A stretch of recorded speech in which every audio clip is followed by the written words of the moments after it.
Good morning and welcome to the Sober Heathen podcast. I am the Sober Heathen. I am Scott.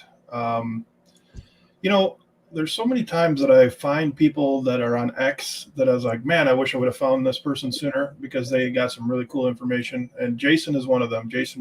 Dr. Jason Roop is the guest today on the podcast. And he is doing some things. He's got quite the story to tell. I'll let him do most of that. But one of those guys that it's just an incredible journey, and you can't wait to hear more about it. Jason, thanks for joining me on the podcast, man. How you doing? Yeah, I'm doing great, Scott. I really appreciate you having me on here. And as we crossed paths, I really appreciated the space that you created and some of the terminology that you've allowed to enter into the recovery space. And yeah, man, there's a lot of synthesis there with kind of like my mission in life in terms of empowering people to step out of addictive thought and behavioral cycles. And man, it's just an honor to be here. Yeah, man, I started watching some of your videos this morning, and it's coming from a place of strength. So where did you come up with?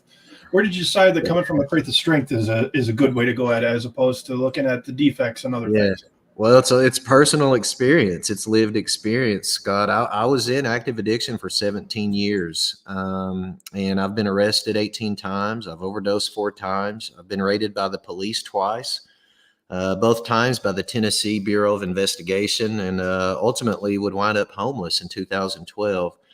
But I went to treatment in 2013.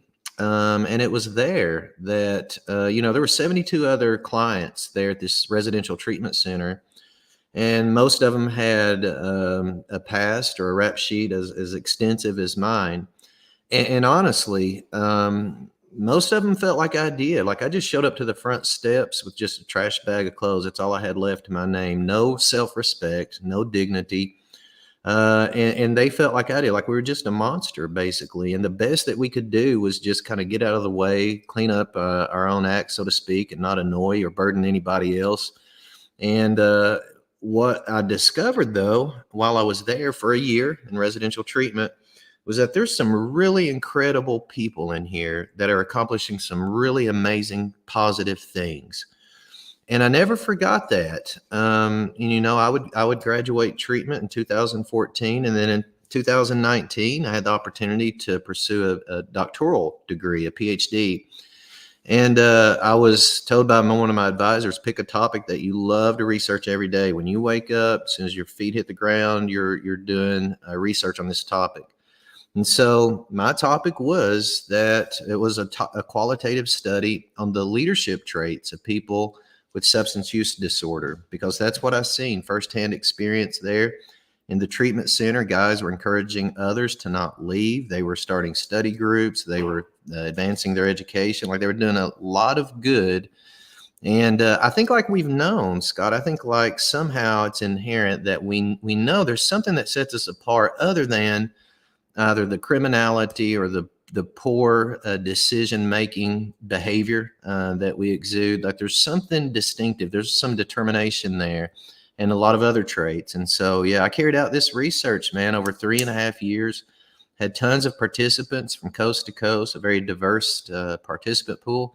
And the research held together. I was able to defend it and establish it as science that people with substance use disorder commonly share these traits with highly effective leaders. And so after that, I knew that there was more to be done with it than just earn my PhD. Like this had to get into the hands of people. So I just kind of built, created, and my wife Amanda and I kind of together created this psychosocial modality. It's a program, it's an approach to addiction treatment that is revolutionary in terms of it approaches it with a completely different perspective in mind. And just like you said, it's about starting from strength. Yeah, and I'll have links to all this if you wanna if you're listening on X, which most people do. Reposted his website, so you can find it on my page or his. Again, Dr. Jason Roop. Mm-hmm.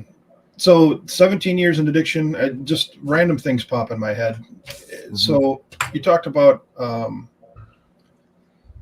there is a vibe in treatment, right? Like it's a vibe, it's a connection of, I get what you're saying. There are traits that these people can bring you in, and the camaraderie and the things that you can do in treatment just by talking with these other people that are going through it. Yep. is a like with treatment, like we've talked about, Adam and I have talked about it before, where like treatment's not the real world. You kind of go in there and you're taken out of the real world, but it gives you time to think about yourself and focus on that.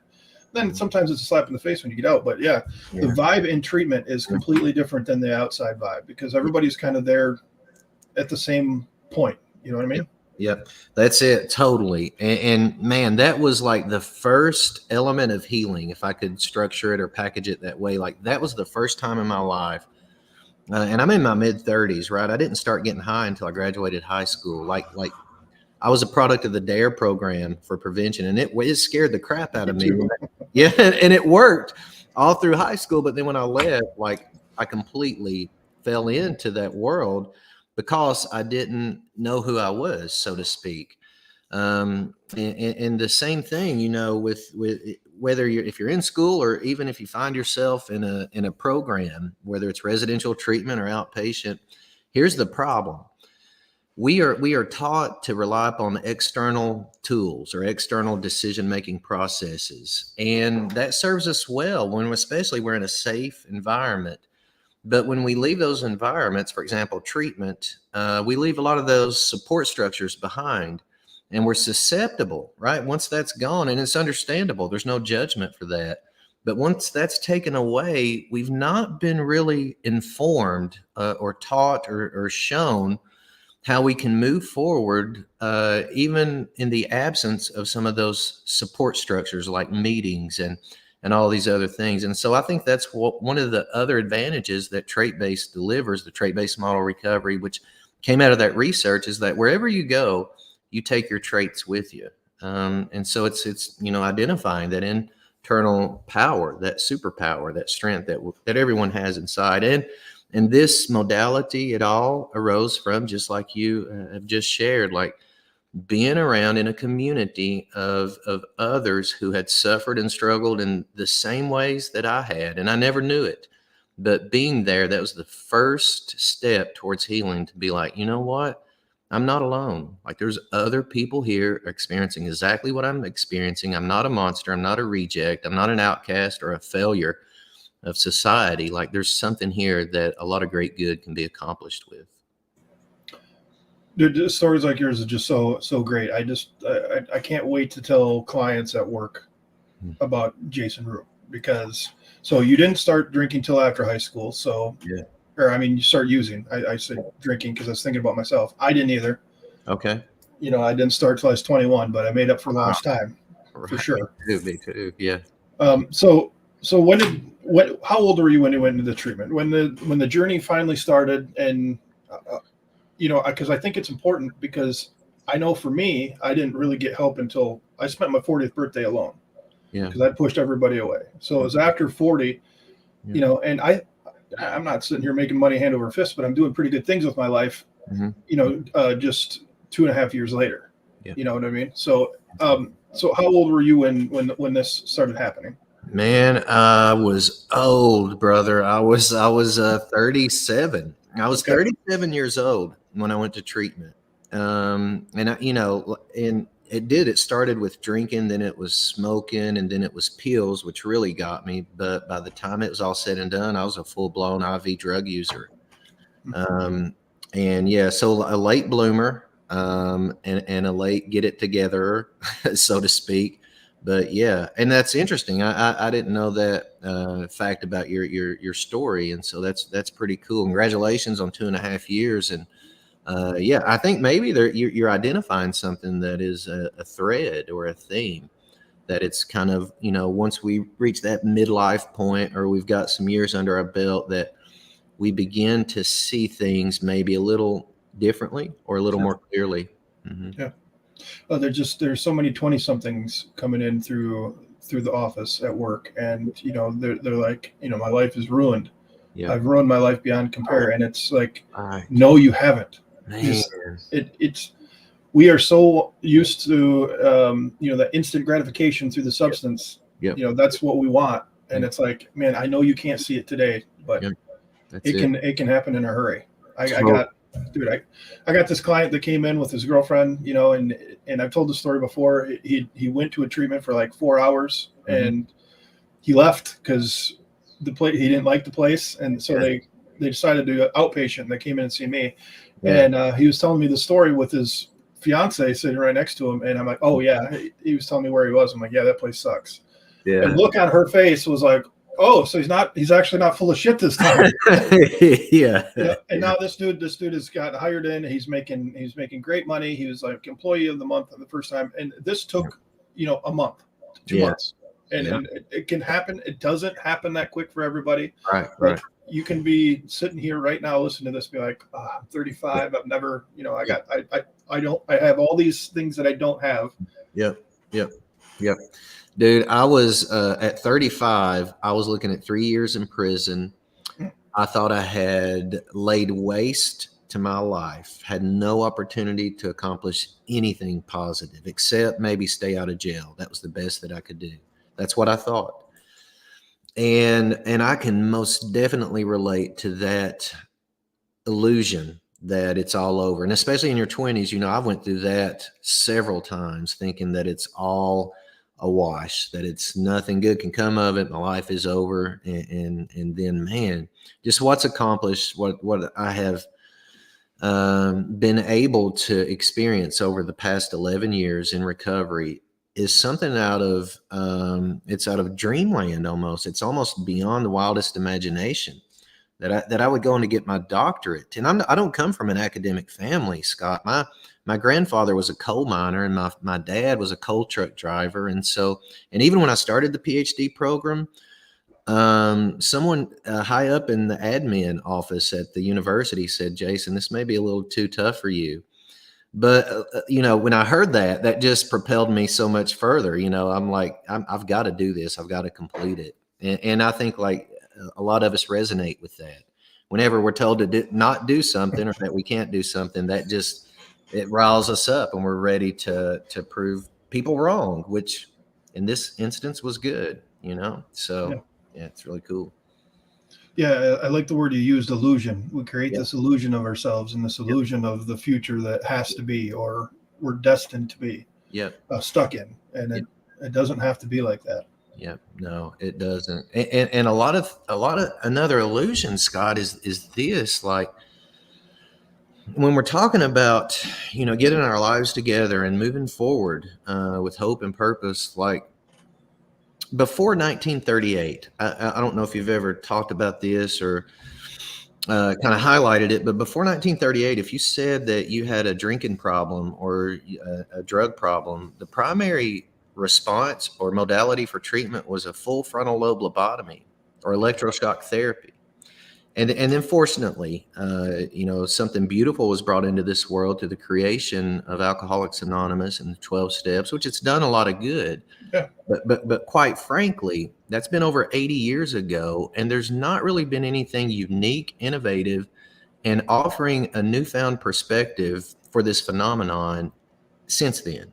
And I do believe, like, I feel this is a calling, like the trait-based model recovery is that component. Now, I do want to say there's been a lot of adaptations. There's been a lot of great programs that have been launched, But typically, the majority come from the traditional understanding of this deficiency model, which says that if I just focus on my defects of character over and over and over again, and if I try to eliminate that, I'm going to be better. But here's the thing, and it's a universal law. Whatever we focus on, we give energy to. And so, like, if I'm hyper focused on this certain thing, it only intensifies it. It's like the monster only grows bigger and until you turn the light on. And the way that trait based turns the light on is first of all, we don't call anything defective about us. And here's what happens, Scott. When we label parts of ourselves defective, what we process internally is that there's entire parts of ourselves that are completely unacceptable.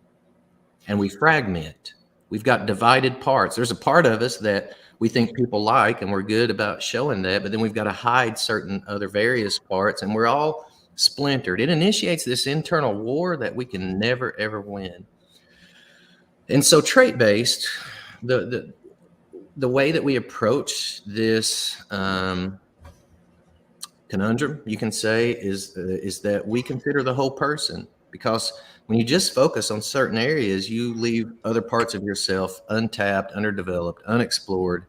And so we look at those leadership traits. We look at everything that involves a person's beingness, and then build from that. And it offers a lot of, dignity. And what clients have discovered, what I've discovered in my own life is like the choices I made in active addiction, while they may have had bad outcomes, the theme, the current, the foundational quality underneath a lot of those behaviors was actually leadership traits.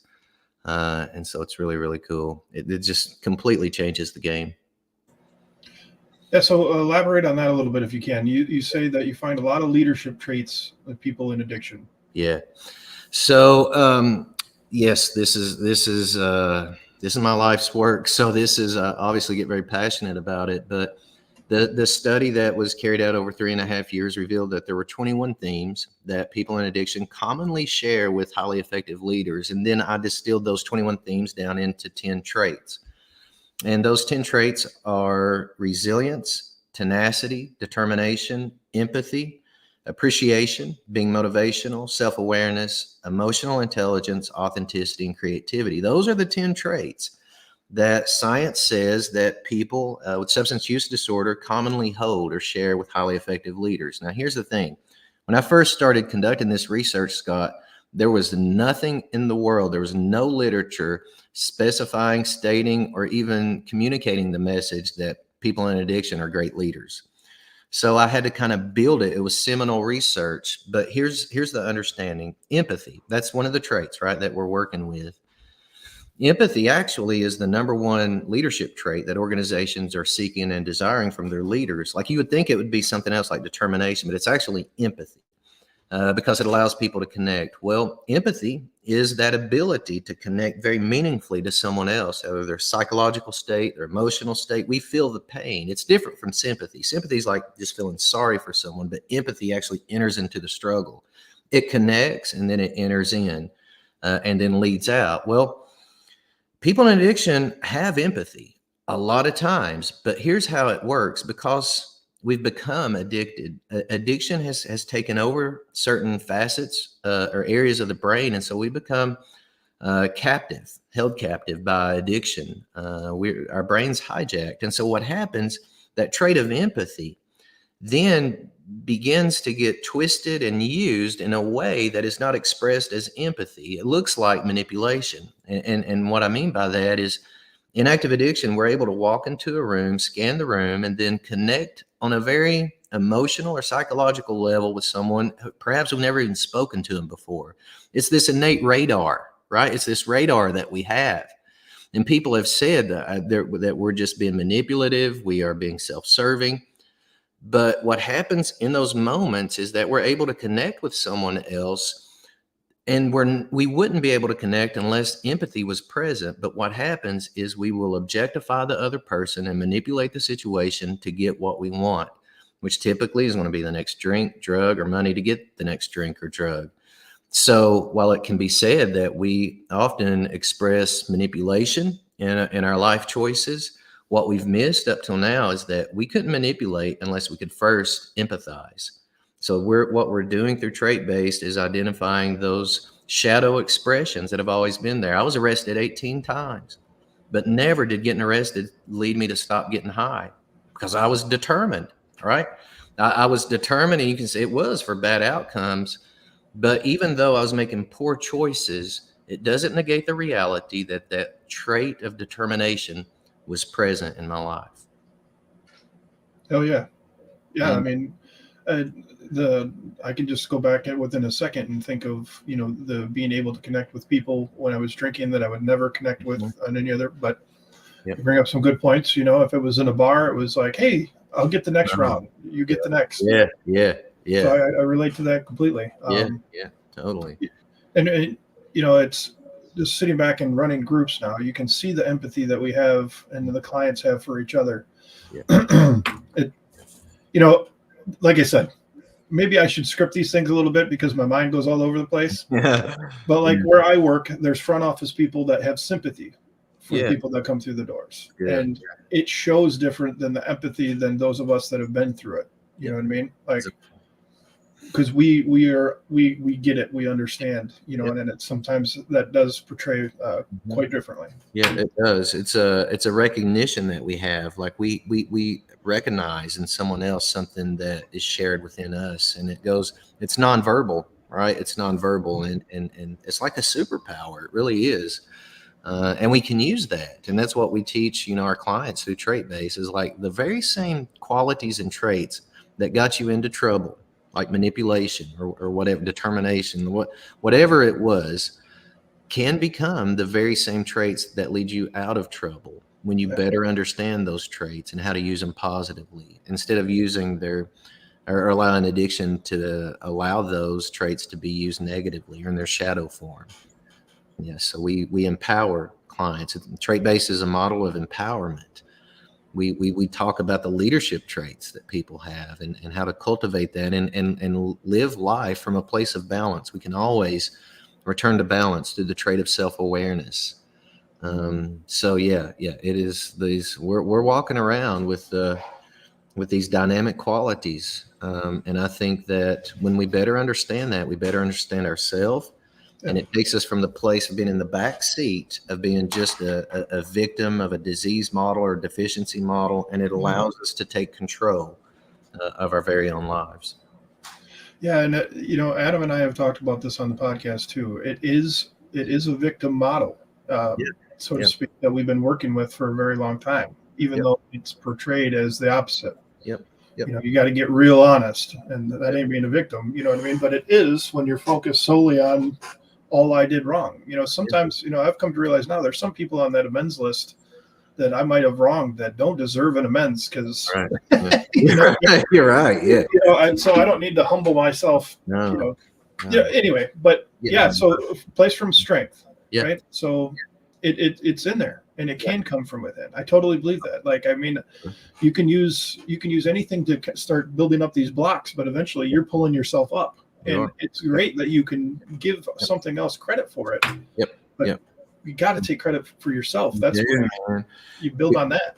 You're exactly right. You are exactly right. And that's what the whole start from strength messaging is. Like, you don't need, and understand, like, I'm not throwing shade at any other modality, approach, or form of recovery or treatment, but our messaging is a message of empowerment. It's saying that inside you have the resource that you need. And even though you've not been told that, even though it seems countercultural or against the messaging that you're receiving from fellow sojourners on this path, like, you do have this quality, this innate tendency, power, and expression of your personality that can not only deliver dignity and self-respect and hope and purpose for your life, but it can actually allow you to not only start from strength, but then to turn around and help someone else identify that inner power, that inner resource.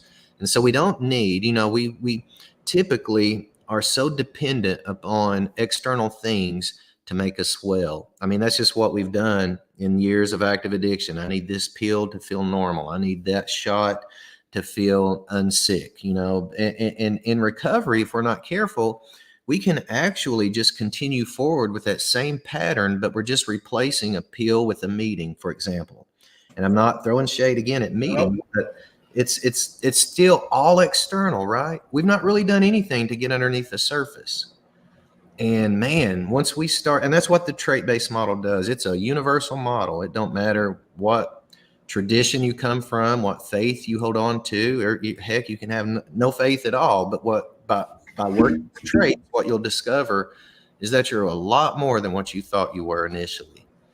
And yeah, you've got this dynamic power within to really redesign your life. It is insane how quickly we can convince ourselves that we are nothing. Yeah. So yeah, that's something else that we talked about quite a bit. I don't want to have to plan out my entire day of how I'm going to get the next bottle of alcohol and where I'm going to hide it and how I'm going to hide it from everybody. I can't do this these nights a week because I have to do this. Because if I don't go do this and get this from these people, that's not freedom from addiction. No, that's I feel like I'm still wrapped up into it. But that reminds me that I don't know how many of your fans or followers or you're familiar with like a community-based programming, but it's in residential treatment most often, where clients will get together and they pick out the worst parts of themselves and each other, and they get awarded for it. But I was, whenever we launched trait-based, it's counter to a lot of the treatment cultures that we deploy the programming in. And I actually was in one here in central Kentucky, and they were having a community, and it was a female residential center. And, they're in circles, they're saying, they're just highlighting the absolute, not only the worst things, but everything that was done not up to par over the past week in that community of clients. And some therapists are there. And so like, they're just, each person would come up one at a time. And I remember this one lady came up, and she was probably in her mid 60s, maybe even 70. And they would go around the room, and each person would take a turn to say, okay, on Wednesday, you poured a cup of coffee and I said hello, but you never said hello back. That's a demerit for you. And then it goes to the next person and says, well, I seen you cussing under your breath when you were making your bed on Tuesday. And it goes around the room like that. And I understand having responsibility for your actions, but the damage that was being done, and in that moment, Scott, that poor lady, like, she packed her stuff, walked out of treatment, and never came back. And I think we can do better than that. And that's the gold standard. That is the gold standard, not only here in Kentucky, but probably in all 50 states for Department of Correction clients. It's that, I mean, man, it's brutal. It needs to come to an end. And in my opinion, or maybe not to an end, but it needs to be vastly and greatly improved. Or maybe abolished. Maybe it does need to be abolished, Scott. I don't know. I don't think it would hurt anything to start fresh. You know what I mean? These people that walk through the doors every single day, we're on the same block as the courthouse. Yep. So they'll get their sentencing, and they'll head hung low. They'll walk in the doors with their yellow piece of paper and say, I need to do all these things. Yep. You know what I mean? And so many times you see,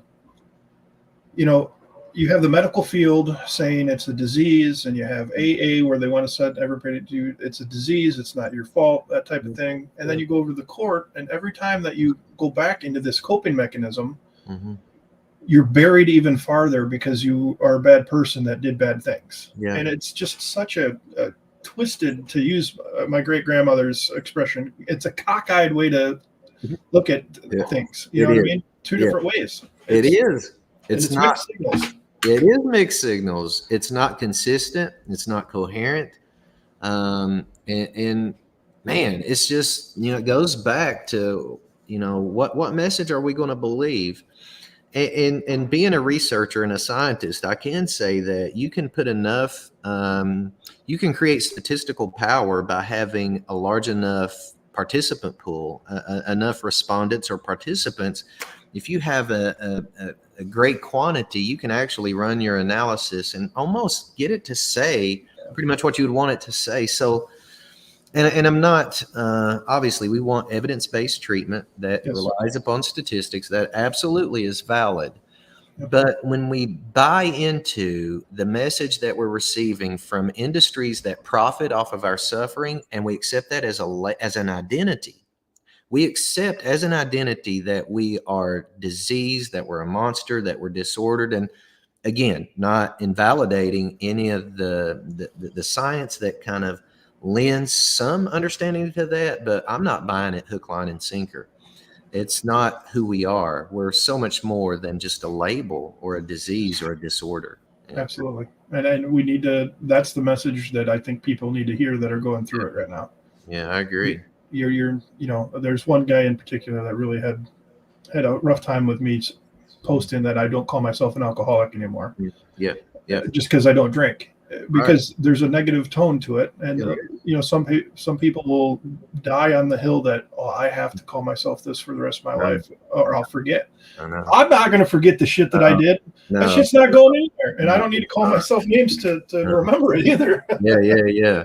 No, it's that's so true, because like we can be known by so much more other than, that one thread or that one theme in our life. And actually, when I rolled out the trait-based model last year, I was contacted by a biophysicist, Dr. Michael Cassette, and his sponsor was Bill W., the creator of 12 Steps. And he set up a meeting with me, wanted to speak with me. And he shared that Bill W. Had held on to this understanding that for some people, when they repeatedly or repetitively work the steps without branching out, that it can actually make them sicker. And so I do believe that. I think there's some truth to that. Like if you just hyper focus on the fact that you're a disease, that you're an alcoholic, then it does something psychologically and probably even neurologically. It probably reformats your synapses and it's just really, we can do better. I think it is very short-sighted. And if anybody needs to cleave to that to continue their path, like I understand where they're coming from. But I think that as we evolve as a society, I think we're coming across new information that will actually be not only redemptive, but empowering as we move forward. Oh yeah, and apparently W agrees. She types yes with 3 exclamation points. Right, thanks, Debbie. No, so, and I told the story not long ago, but it goes right along with what you have been talking about. I had a client come in, and I'll keep this brief, but she came in and she's been attending NA and a different group. So there's this other group called Peer 360. It's really good around here. It's kind of more of the Native American approach. Uh-huh. Have you ever heard about Walking the Red Road? That's the gist of their meetings. So she'd been going to these other meetings and she hadn't been to her NA meetings in a while. Mm-hmm. And the people there were starting to talk. Mm-hmm. Whether they were or she just thought they were, I don't know. Mm-hmm. But it was to the point where she felt a certain way where she knew they'd got her 1-year chip, mm-hmm. her keychain, mm-hmm. and she doesn't want to go back to get that 1-year keychain because she hasn't been going to that meeting. Yep. And she thinks everybody's going to be talking and saying, she must be using because she hasn't been to her meeting. I'm like, first of all, have you been drinking or using? No. Okay. So you didn't get to this meeting because you changed your hours in your job because you had to for yourself because the third shift wasn't working out for you. Mm-hmm. You're still attending meetings. You still come to see your recovery coach. You're still seeing your therapist. You got rid of the boyfriend that was no good. You've done all these things in less than a year. Yep. You deserve that damn keychain. Go get it. Yep. You know what I mean? Yep, definitely. And what happens in those groups, if you don't know the language and you don't know the names, you feel like an outsider. First of all, it's with no judgment being shared. But what happens? It's a very rigid group. Like there's certain things that are expected, that are tolerated and not tolerated. And so it becomes like a subculture and you've clearly got insiders and outsiders. So for like people looking for recovery and coming across these certain groups, like it's just naturally they will feel like an outsider and they are until they enter in, till they pass through whatever initiation, whatever that may be. Like you said earlier, calling yourself an alcoholic or an addict. It's these rites of passage that we've got to pass through. And the thing about it is that's very tribalistic. It can do a lot of damage, just like you just shared. That's it. For someone to invalidate their accomplishment of 1 year in recovery or sobriety just because they didn't belong, or at least weren't active enough to a certain group, that shows you right there that something is off kilter, something is off center. And so, yeah, that very rigid approach, that very, meeting a day and introducing yourself as a disease or disorder, that rigidity actually kind of constrains our creativity and our expression of freedom, right? And in terms of our transformation, our positive transformation, we actually are moving forward in a whole new identity and a new understanding. And the whole time, certain groups, certain populations, certain critics will want to always pull us back to fitting the mode, to fitting their idea of what success is. And instead, I'm a proponent of we need to follow our own path in life and allow that to be expressed in its most fruitful and free form. No, yeah. Yeah. Coming from a place of strength, you got to do that first. I absolutely agree with that. Because there's traumas that can be ripped open Yeah. sometimes in some of these things unintentionally. I'm not saying people are out there doing this No. intentionally, but Yeah. there can be wounds that are opened and can't be healed with their understanding of it. Yeah. So Yeah. That's true. That's very true. So looking at your website, looks like there's some things. Is it online or is it just? Yeah. So it is fully accessible online, 100%. We just started last year. Last July was our first group, our first cohort, and what we're doing right now, Scott, is we're offering it to clients within organizations. So we're partnering with organizations. We are in residential treatment. We are in intensive outpatient, private practice, sober living communities, drug courts. We actually partnered with the Albuquerque, New Mexico District Attorney's Office, and they're using the trait-based model recovery as part of their pretrial diversion program. And so, Awesome. for those participants, once they're able to complete trait-based, and it's fully accessible online. So they're in Albuquerque, I'm in Kentucky. The trait-based model has 40 lessons. Every lesson has about a 30-minute video. We've got guidebooks. We've got questions for reflection or group discussion, assignments, activities, and it looks different in whatever level of care it's being deployed at. So for like Albuquerque, for the pretrial diversion participants, they're completing about 5 lessons a week on their own. So they're watching these videos, going through the guidebook, and then we meet virtually via Zoom for a couple hours every week. But then in residential treatment, they're meeting every day for a couple hours every morning, completing each lesson. And then, so we also this fall are starting the trait-based model prevention here in Kentucky with alternative high school students and 7th graders and 8th graders in a local school district here. So it's really taken off, in just a year. I had no idea this would happen. We've got 15 partnerships. Just onboarded someone this week, a residential treatment, 15 partnerships across 5 states. And I really do believe that this start from strength, understanding, and messaging, and the trait-based model will continue to grow and expand. And, I think it'll continue to do that even after I'm long gone. I do believe that. So yeah, and if any listeners, so like, I totally understand if somebody has a family member or they themselves, they can't afford to go to treatment, but they want some type of program or system. I would encourage them to email me at jgroop at startfromstrength.org. And you may have this already posted. I apologize, Scott, if I'm being redundant. No. If anyone is interested, they can just email me, visit our website, fill out just a simple sheet, your name, email address, what you're searching for, how we can help you, and we'll accommodate that. Like, I really want to offer this directly to people to give them, that life-saving line, you can say, of having a form and a method and a way to move forward that is very much person-centered. Yeah, and I will have the link to the website in the description. If you're listening on YouTube later on, it'll be in the description on Apple and Spotify. I just posted a link to Facebook and YouTube. If you're listening there, you can go ahead and click on that. The website's super easy to navigate. Mhm. The bill says science may one day accomplish this. It hasn't done so yet, and that was back in the late 30s. Yeah. I think science is making some headway, and we can, you know, credit to him, for getting the ball going and opening the doors to a better way than lobotomies, right? Yes, yeah, And shock absolutely, yeah, therapy. So yeah, yeah, credit to Bill for that. I mean, mhm, he's not a perfect dude by any stretch. The program's not perfect, but we can use, they have a good saying in there: take what you need and leave the rest. totally. I think between Jason and Jason's work and Thrive Recovery, Katie that's been on the podcast a couple times with the Sinclair method, we got some options out there that I wish I would have known.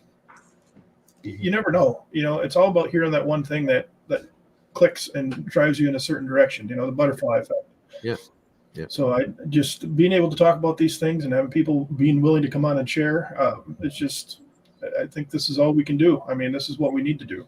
yeah. You're exactly right, and we're all we're in this together, and like one of my favorite authors or speakers, Ram Dass, says, we're all just walking each other home. And Ooh, so I think like we're learning that we're growing, we're transforming, and we are making the world a better place. I think so. Yep. One voice at a time. Yep. One person at a time. That's right. Well, Yep. this was a lot of fun, man. I feel like I didn't ask enough questions. I feel like there might be some questions out there that people have later on. If so, I will forward them to you. Yeah. Please check out startfromstrength.org. Mhm. That's Jason's webpage. I know that I'm going to look into some of the work and maybe even throw it into one of my groups and see how it comes back. So I'll keep you posted on that, Jason. Cool. I appreciate that, Scott. Thank you so much. Yeah. Yeah, man. Thanks for coming on and sharing your story and all the good things that you're doing, my friend. Awesome. Same to you. Keep up the great work. All right. Have a great day, guys. Thanks for listening, everybody. Go Tigers. Got to throw my Tigers. I got my Tigers hat. I got my Dr. Pepper shirt on. Two of the greatest things going on in America right now.